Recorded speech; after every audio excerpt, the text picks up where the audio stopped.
Imagine a large aquarium, maybe the size of a medium-sized elevator, and there's a person inside, and that person then adapts their behavior as best they can to the changing water level that's filling and draining from the tank over several hours.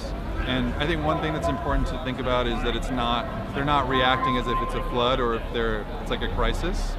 They're reacting to the changing water level like it's something that happens every day, and they just live with it. And so they adapt their behaviors to make it work.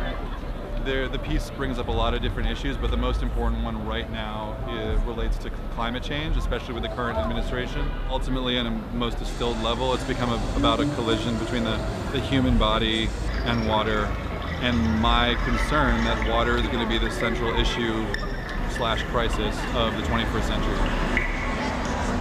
World Science Festival is all about bringing science out to the public, to spark a conversation about the great ideas. Times Square is a place that really engenders dialogue because there's a collision of humanity. People from every place, every background, every belief, and they can come together and have meaningful discussions about important issues.